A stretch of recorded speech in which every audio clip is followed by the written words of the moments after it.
విజయరాజు గారు, నేను కొత్తగా మీకేం పరిచయం చేయగలను. మన లోకల్ మనిషి, మీ అందరికీ తెలుసు, పక్కా లోకల్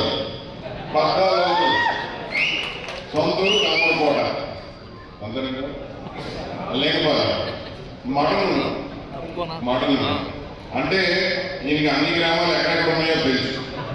నేను తీసుకెళ్ళగలను. ఏ మండలం ఎక్కడుందో తెలుసు, ఎవరు ఏ మండలంలో ఉంటారో తెలుసు, ఏ గ్రామం ఏ మండలంలో ఉందో తెలుసు. ఇంకో నిజంగా చెప్పాలంటే నాకంటే ఎక్కువ తెలుసు అని నేను నమ్ముతున్నాను. సో తప్పకుండా ఈయన ఇక్కడ ఉండవలసిన వాడు. మీ అందరికీ తెలిసే ఉంటుంది ఈయన మోషన్ గారు మెయిన్. ఇంకోటి కూడా తెలిసే ఉంటుంది, వీళ్ళ అబ్బాయి ఐపీఎస్ ఆఫీసర్. ఆ ఐపీఎస్ ఆఫీసర్ తమిళనాడు మొన్న 4 రోజులు అయింది జాయిన్ అయ్యి. అన్ని విధాలుగా నాకు తెలిసి జీవితంలో ఆయన రిటైర్మెంట్ కూడా దగ్గరికి వచ్చారు. ఇంకా ఆయన ఏం మిగిలింది? డబ్బు అంటారు, డబ్బు పరువు ప్రతిష్ట. ఇప్పుడు ఏమన్నా తేడా చేస్తే మానేం చేయకుండా ఆ అబ్బాయి వస్తాడు గనుబడి ఐపీఎస్ ఆఫీసర్. తప్పకుండా ఇక్కడ ఉండవలసిన వాడు.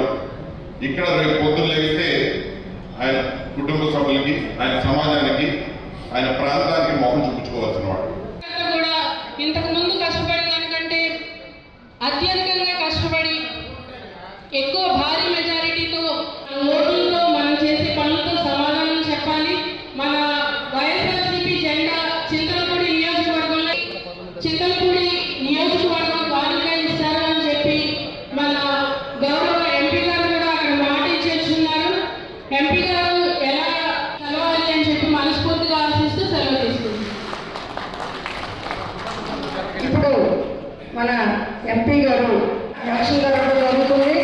ఆయన కూడా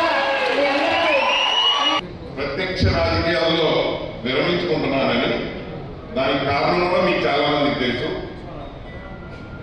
నా కొడుక్కి కరెక్ట్గా 12 ఏళ్ళు, గత 7 ఏళ్ళు అడ్డం లేదు. ఇంకొక 5 ఏళ్ళు ఇక్కడ రోజు వస్తాడు, కాలేజీకి వెళ్ళిపోతాడు. కాలేజీకి వెళ్ళిపోతే నన్ను ఏమని అడుగుతాడు, నువ్వేమని అడుగుతాడు కదా.